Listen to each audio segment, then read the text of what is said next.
Hi, our next interview is with David Brass, who comes to us as a two-continent bookseller, originally being a bookseller in the UK and now a bookseller in America.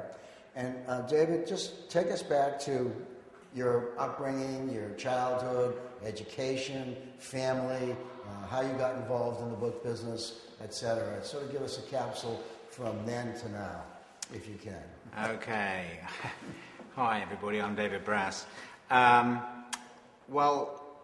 My great-grandfather was Emmanuel Joseph, known as E. Joseph, and started the family business in 1876 in Holywell Street in the Strand, and moved to the now very well-known 48A Charing Cross Road in 1901. Had two sons, Jack and Sam, and a daughter whose name was Dolly, and she married a bookseller called Ben Marks.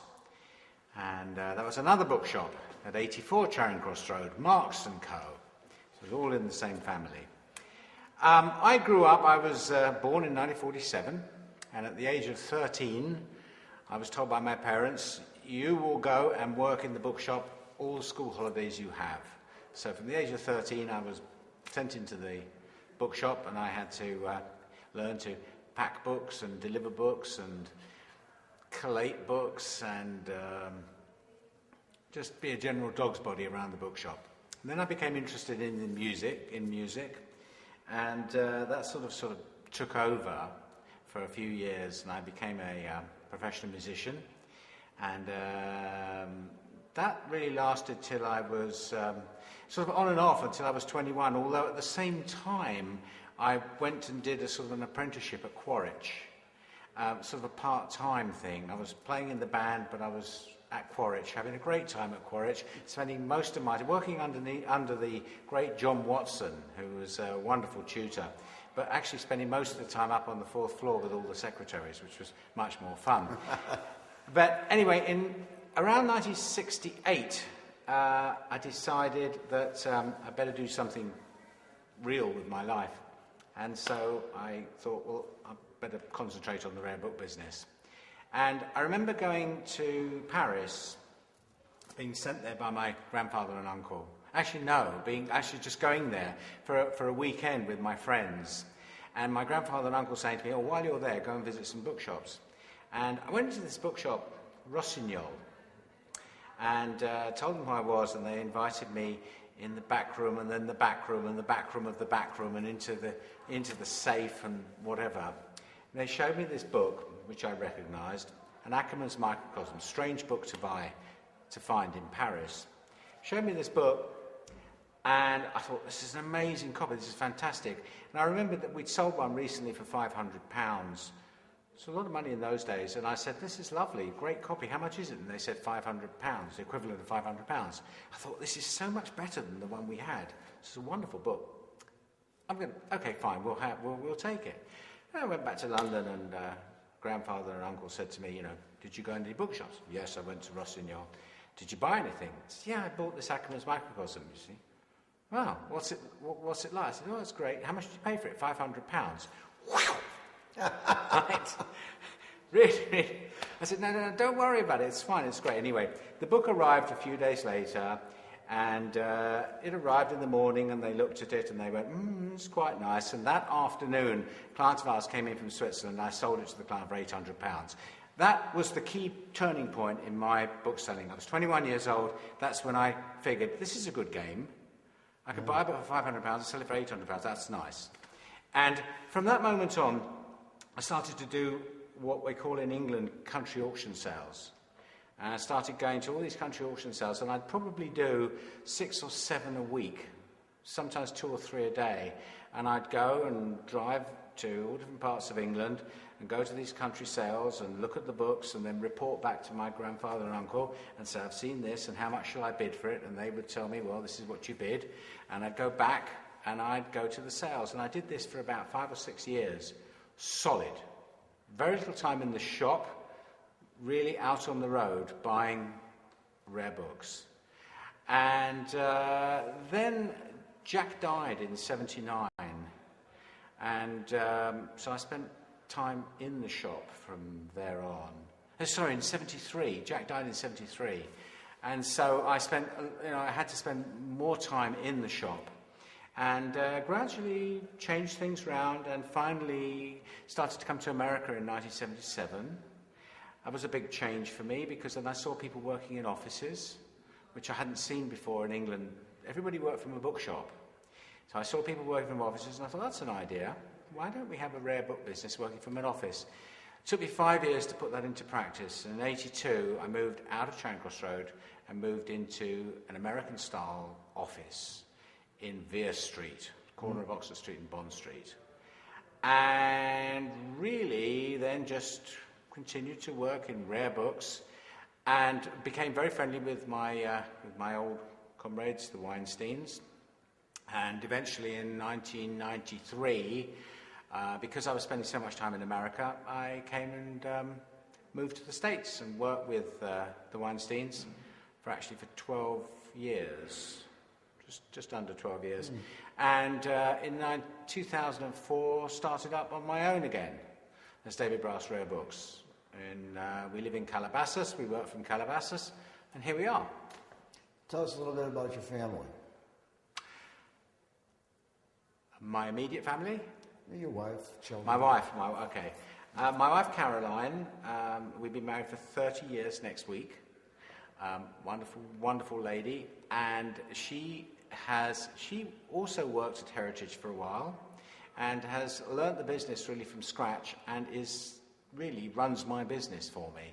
She does all of the administration, but she really is learning about books, and she's wonderful with clients. My children, I have 3 children. Adrian, my oldest, who actually lives in London, and he's an investment banker. Yes, he works for Fidelity, and well, all I can tell you is he still has his job, so he must be doing the right thing. And the little ones, they're 24 and 26. They are here in California. Deborah is a frequent visitor to book fairs. She's here at the New York Book Fair, helping Aleph Bet. And Joshua is a senior financial analyst for Virgin Mobile. Neither of them are going to come into the book business. It's difficult times at the moment, and they forge their own careers. But Deborah certainly enjoys helping out. Talk a little bit about your business vis-a-vis the internet. I mean, it's something that shot onto the scene, and all of us have had to deal with it in one form or another. Do you see it as a friend or a foe, or neither, or both? Unfortunately, I see it as a foe. I don't think the internet is friendly to our business at all, and I'll explain why. I'm old school, and I'm old now, nearly 62. And in the old days,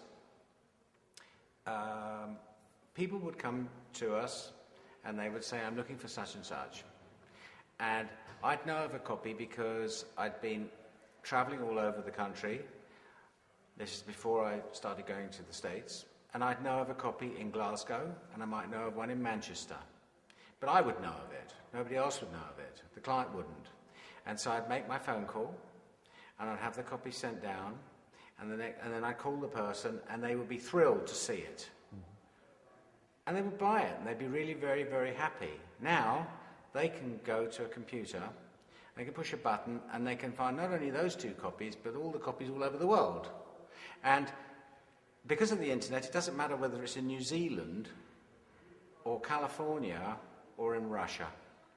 They translate the currency into a universal currency, and rare books, in fact, they've become not so rare. It's decimated. The internet has decimated the middle ground and the lower range. What we have to do now is to have what's either very unusual or what is in fantastic superlative condition. And the problem with the internet is you can't really show it off. You can take as many. We show 7 photographs of each item, but even so, people, when they first look on the internet and they look at lists and there are all these different search engines, they just first of all look at the price, and it's very, very difficult. There are also a lot of people on these sites who don't catalogue the books properly, who don't describe the books properly, and in fact aren't even members of the associations, and yet they're still on the internet. And so it's a major, major problem. I don't find the internet to be books friendly to our business. Now, we have another business as well. We have another business called Fretted Americana, which deals in vintage guitars, and the exact opposite applies. Really? The internet is really super friendly. It's a great vehicle, great tool, and I can do all sorts of things. And we use the internet to promote ourselves. We have our own channel on YouTube. We show our guitars being played. We have a lot more interaction with our clients. It's much, much easier. But I fear that as far as the book trade, the rare book trade is concerned, not friendly. And this is what's caused, as far as I'm concerned, the closure of so many bookshops all over the world. There used to be bookshops in every town centre, everywhere. But now you don't need to go. People don't need to go browsing anymore. They browse on the internet. The old term of browsing, and I find at book fairs, people come and they go, "Oh yeah, I've seen that one on the yes, you've got that." Everybody knows this. The thrill of the chase has gone. Yeah. And they have their Blackberries and they. Alas, the thrill of the chase has gone. And another thing is that, as an old-timer bookseller, I'll go around, I'll look in book fairs, and I'll see little books that I've not seen before. And I'll look them up on the internet, and I'll see, well, there's 8 copies there, so I don't buy it. Whereas I would have bought it had it not been for the internet. I have the same problem, yeah. I would have bought it, but I don't. So everybody's suffering. Yeah, it's quite a problem, and I don't know how it's ever going to get solved. Well, let's just move on. Too much information. The other part about the internet, people have said you get an instant education by reading the descriptions of the major dealers. I catalogue my books, and I have a cataloguer, and we research and research and research, and I hate the fact that people are plagiarizing our descriptions, and they're just taking them straight off. People are taking our descriptions and putting books on eBay with our descriptions on them. And not giving you any credit for the description. Not at all. I think it's really bad. And also, the other thing is that the number of people that we get who see our books advertised on the internet, and that they will contact us and say, I've got the same book. How much will you pay me for it? And of course, it's not the same book at all. That's right. It's not a help to us at all. Were you computer literate at some point in your career, or did you have to start like most of us did from scratch? I started from scratch. I didn't know how to use I could type, but I had no idea. I actually went to Pitman's, and I'd forgotten all the shorthand. I was the only guy in the class. My great uncle Sam sent me to Pitman's shorthand and typing school when I was in my early 20s, and that was very helpful. So I did learn how to type. Shorthand I forgot, but as far as a computer, I started using a computer in the late 80s. So it's 20 years now. Like most of us, we had to. We had to. It just had to happen. David, what do you see as some of the great challenges to the book trade as we look forward? Other than the internet. I think that the middle ground booksellers are going to have a harder. It's just going to be increasingly hard for them.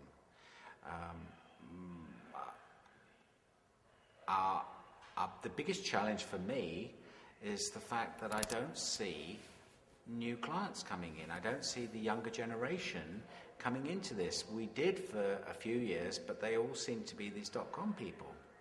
And a lot of investment bankers and a lot of the computer people were coming into it. And of course now they've been very badly hit by what's going on at the moment. And so they're out. But I don't see the literate. I don't see literate people coming into this.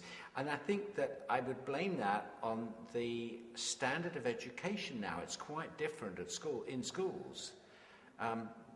It's quite shocking that a lot of the young generation, they don't know the standard authors.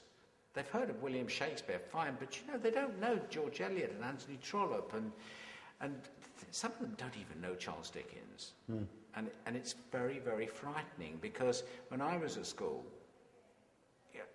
every single kid knew. Those are the novels we grew up with. Everybody knew. And, so when all through my career in the book selling, in rare book selling, people have come to me and they've said, I want to start collecting rare books. I was at so-and-so's house the other night and he's got this collection of books and he suggested that I come and see you. I'd like to start collecting rare books. And my first question to them would be, fine, what do you like? Well, I don't know what I like. Well, okay, what do you remember reading when you were a kid? Because you've got to get some sort of interest and start it from there. Some passion. And they'd say, well, okay. And I'd say to them, do you remember Charles Dickens? Oh, yes. I said, well, have you ever seen a first edition of A Christmas Carol? No, I've never seen one. And here it is. And they would go, great. And that could lead on to different illustrated books, different editions, and all sorts of things. And it just doesn't happen anymore. It just doesn't happen. Do you think it's partly the bookseller's fault for not trying to encourage people? No, I don't think it's the booksellers' fault. I think the booksellers have done everything that we possibly can, that they possibly could. I was president of the Antiquarian Booksellers Association in Great Britain, and at that time, this was 1990 to 92, I was very involved with trying to promote the rare book business to have a fair in conjunction with an antique fair at the Royal Albert Hall. And I just couldn't not get it off the ground. There's just not enough interest. Even then, there wasn't enough, just not enough interest to make it commercially viable. That's surprising. When we look at ourselves as booksellers, we see a great many of us are over 60. And one wonders, will there be enough young people coming into the trade for there to be an ABAA, an ILAB, an ABA, or whatever in the years to come? Do you see a continuance of booksellers coming in, or do you feel like I do, that generationally you seem to be losing it? It worries me. I am one of the great supporters of ILAB. Look, I was president of the ABA. I'm involved with the ABAA. I've run the ABAA Southern California Fair. I've been chapter president of the Southern California chapter, and I'm in fact involved in the next LA Book Fair. At the same venue? At the same venue. And I work tirelessly. I enjoy working because I want to give back to this business what it's given to me. But I must say, I do worry especially about the ILAB, about the congresses and about the book fair that's allied to the congress. I'm a great supporter. I've attended every congress since 1984, and I see the numbers dwindling down and down and down. And I say to people, please come to the congress. Everybody wants to do the book fair, or they used to. It's changing now. It's changing. But everybody wanted to do the fair, and they didn't want to be bothered with the congress. And I'd say to them, why? And they said, well, we haven't got the time. And I'd say, please, just give up. We're only asking you to give out 3 or 4 days out of every 2 years to socialise and meet with all your fellow booksellers from all over the world. This is the opportunity to make great relationships with these people. This is what I've done. It's helped me tremendously. But I see the numbers dwindling terribly. I see very little interest, and I think it's awfully sad. My grandfather was the president of the ABA in 1960, 30 years before me. And I remember when I was a kid going to some of the functions that they'd have at the Dorchester or some of the great hotels. And they were packed, sorry, they'd have 400 or 500 people there. Well, I think there are a couple of reasons, David. One is the internet has brought everybody closer together without having to physically be closer together. I think that the expense of the congresses has gone up quite significantly. Since my first one was in the early 60s, and they were wonderful and great social events, but they have become so expensive. I feel that they should be every 4 years instead of every 2 years. And maybe, just maybe, that will start to bring people back. It's possible. That's a possible idea. And certainly, as far as book fairs are concerned, I think there are too many book fairs. Well, that's true. Yeah, that needs to be cut back. I mean, 6 weeks ago we were in California, and in 6 weeks' time we're going to be in London. Well, it's too much. It is, but nobody is willing to say no.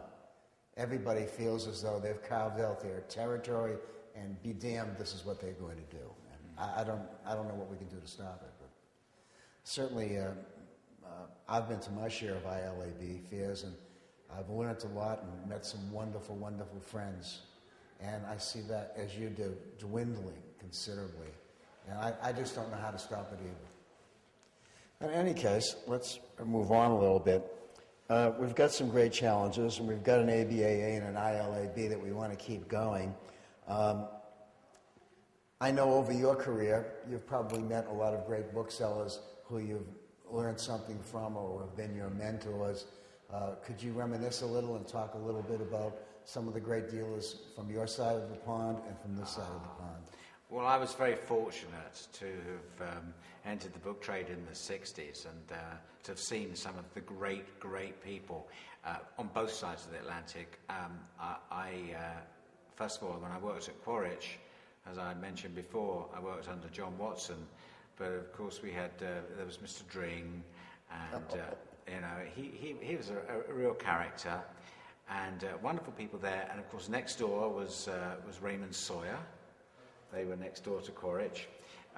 Bill Fletcher was a mentor of mine. Wonderful, wonderful, great, wonderful bookseller. I remember going into him one day as a kid and looking at a book and thinking to myself, oh, I wonder, that looks okay. And I said to him, Mr. Fletcher, what's the best price for this? And he looked at the book. It was priced, I think, at £600. He said £700. And I said, but Mr. Fletcher, it's only priced £600. He said, well, you asked me what the best price was. £700 is the best price for me. Yeah, right. And I used to meet all these people. My grandfather and uncle were very well known in the business, and so I was sort of greeted by all the other people in the trade. And I remember Charlie Traylon and Frank Hammond, all these wonderful people. And they didn't, in those days, never had computers. It was all up in the head. Right. Everything was in the head. They didn't have to check things. You know, they go to an auction, and they didn't even carry book auction records with them. Nothing. It was all up in the head. It was all fantastic. They had such amazing knowledge. They were rogues, I must admit, and a lot of nonsense and skullduggery went on, but we all had great fun. I remember Bert Marley of Dawson's, and I remember from Dudley Massey from Pickering and Chatto. And then all the other booksellers from London, you know, great people, Tommy Thorpe, wonderful people. And then I remember all the provincial booksellers too. But then when I started coming, and of course I met all the Americans, because the Americans and the French and the Dutch and the Swedish and the ones from Holland, they would all come over. They were all great friends of my grandfather and uncle. They would all come over. But then when I started to come to the States in 77, I'd go and see them, and they were so good to me. When I first went to New York, I remember Jack Bartfield, going to see Jack Bartfield, and, you know, I was in there for 5 minutes. He said, come on, let's take you out for lunch. Aye. Out for lunch. And what are you doing for dinner tonight?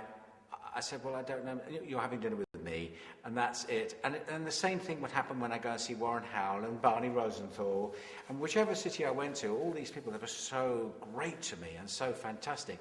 And Harry Levinson, you know, I mean, I met all these people, I revered them, I listened, I acted as a sponge, and just took in from these people. They were great booksellers, and unfortunately we'll never see the likes of them again.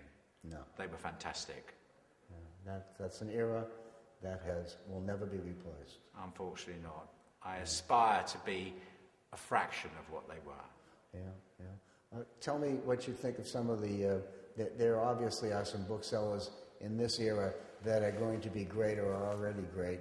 Are there any particular ones that you fancy as being the icons of the trade as we look at it today? There's some young ones that I really admire coming up there. There are a couple, there are some from England in particular.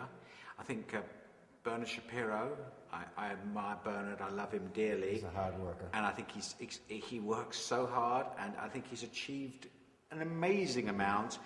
And, you know, I just hope that everything goes well for him throughout these bad times. But when the bad times are over, provided he gets through this, he's going to be the great. Yeah. And I think Pom Harrington, the same thing applies to him. I think he's great. I think that there's another young man called Benjamin Spademan, who I'm very friendly with, and I think he's a tremendous... He has a great eye. My Uncle Sam had a great eye for rare books, and I pride myself in having a great eye. I try. It's something you're born with. Yeah, and Benjamin Spademan has this. Yeah. He's the eye. There are many really good booksellers around. You know, I mean, I have to say that he's not in the book business anymore, but my old friend from the past, Louis Weinstein, I always looked up to him, and I thought that Louis Weinstein, I always thought that he was one of the greatest booksellers of our generation. I always felt that Lou knew the top 10 books of any subject. Absolutely. Right, and that's something quite great. He knew the top 10 books of any subject backwards. He was a brilliant guy. He was totally brilliant, but he treated it as a business. I'm not sure whether he really loved the books. I don't think so. Okay, that's the difference, because he's out of it now and he's retired, and good luck to him. But boy, did he know that stuff. Well, it's something that we all should aspire to have that kind He was of a knowledge. great. I'd love to have that gift, but I try. I love what I do. You have your own gift, David, in your own way. I really love what I do, and I couldn't retire. No. Well, none of us want to retire. But thanks very much for spending 30 minutes with us, and we enjoyed it, and thank you for sharing your views. Thank you.